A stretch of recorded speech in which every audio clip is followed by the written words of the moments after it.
Hey there, Agile Adventurer. Just a quick question. What if, for the price of a fancy coffee or half a pizza, you could unlock over 700 hours of the best Agile content on the planet? That's audio, video, e-courses, books, presentations, all that you can think of. But you can also join live calls with world-class practitioners and hang out in a flame war-free and AI slop-clean Slack with the sharpest minds in the game. Oh, and yes, you get direct access to me, Vasco, your Scrum Master Toolbox podcast. No, this is not a drill. It's the Scrum Master Toolbox membership. And it's your unfair advantage in the Agile world. So if you want to know more, go check out scrummastertoolbox.org/membership. That's scrummastertoolbox.org/membership. And check out all the goodies we have for you. Do it now. But if you're not doing it now, let's listen to the podcast. Hello, everybody. Welcome to one more week of the Scrum Master Toolbox podcast. And this week, joining us from beautiful Perth in Australia is Scott Smith. Hey, Scott. Welcome to the show. Hey, Vasco. Pleasure to be here. Thanks for the invite. So Scott is a 53-year-old professional based in Perth, Australia. He balances a successful career with a strong focus on health and fitness, currently preparing for a bodybuilding competition in 2026. That is surprising, Scott.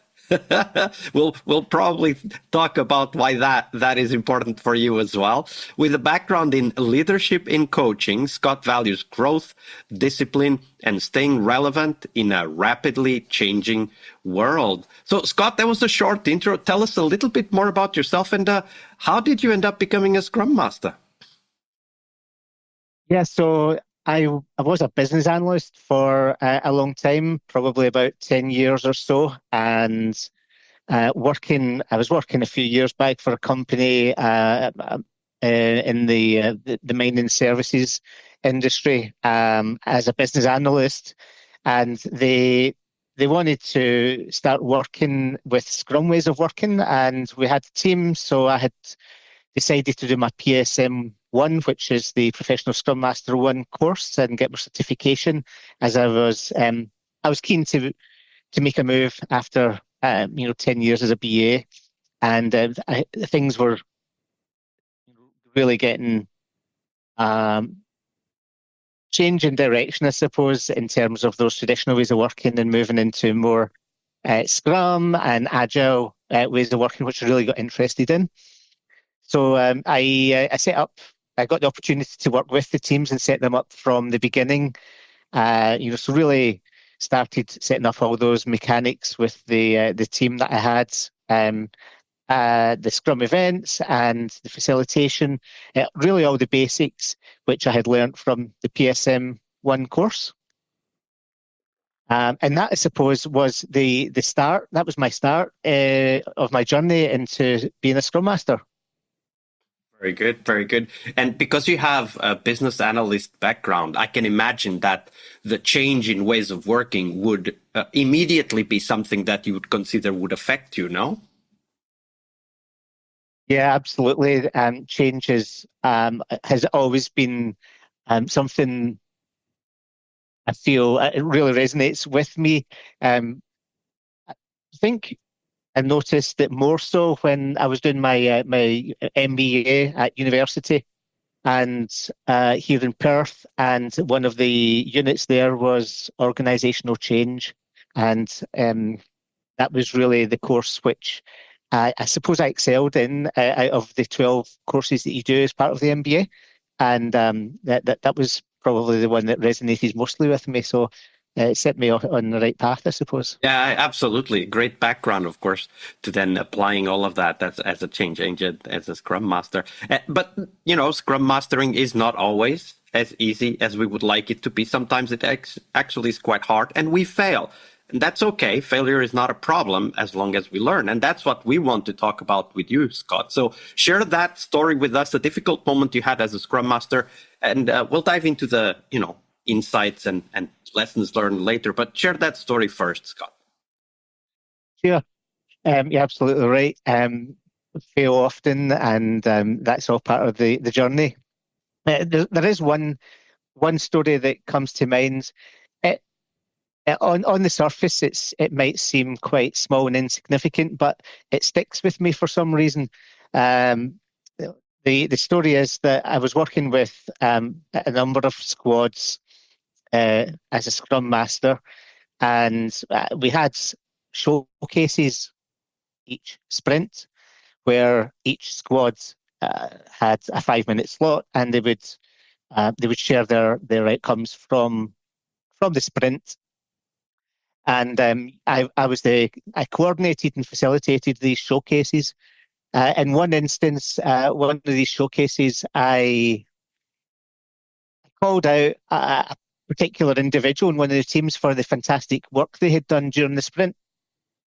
Um, and later on, once we finished the showcase, I got a phone call from them, and they were really unhappy.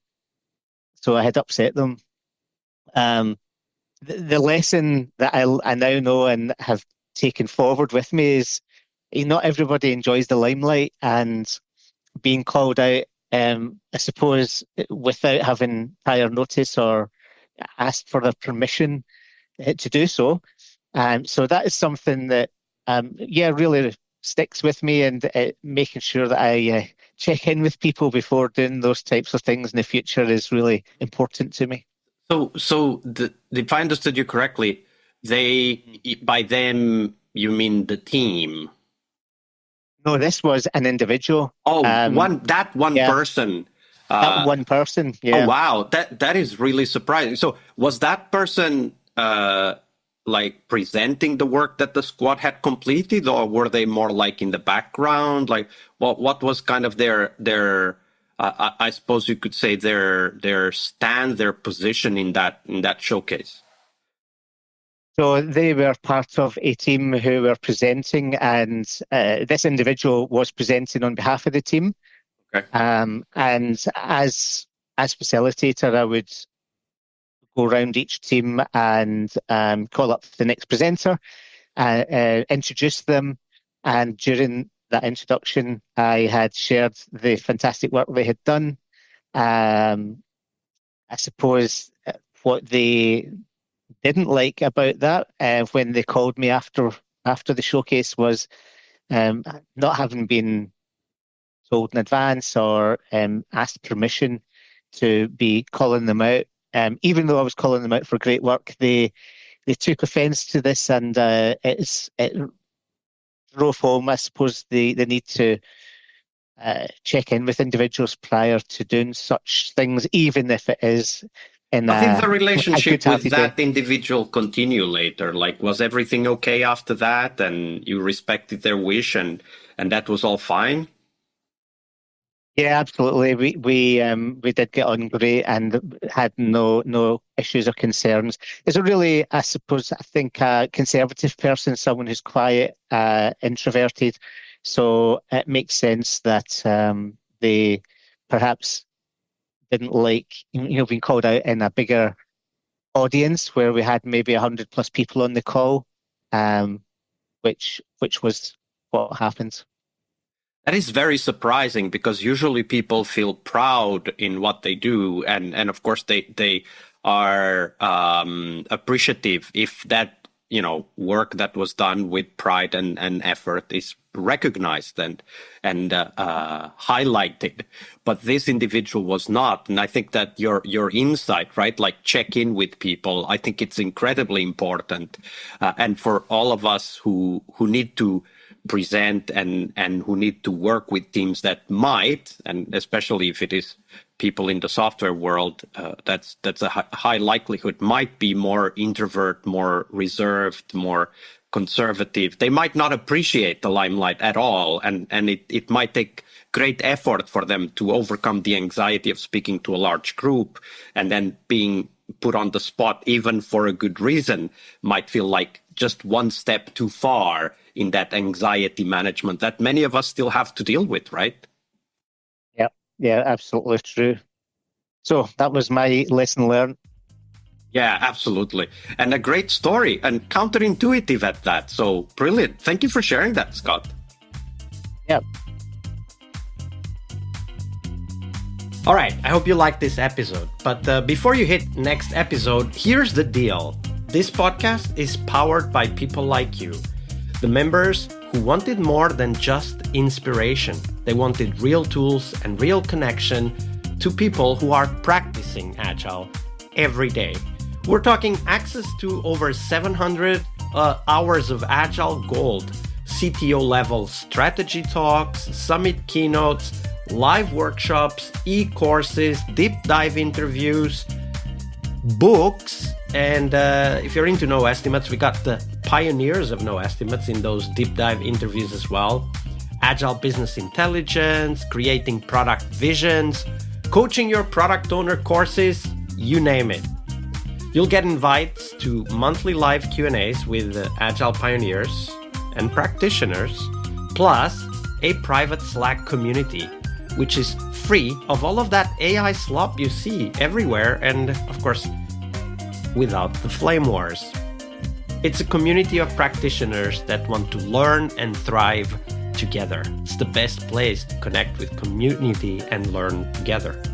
So if this podcast has helped you before, imagine what you will get from this podcast membership. So head on over to scrummastertoolbox.org/membership and join the community that's shaping the future of Agile. And we have so much for you. So check out all the details at scrummastertoolbox.org/membership, because listening is great, it's important, but doing it together, that's next level. I'll see you in the community Slack. We really hope you liked our show. And if you did, why not rate this podcast on Stitcher or iTunes? Share this podcast and let other Scrum Masters know about this valuable resource for their work. Remember that sharing is caring.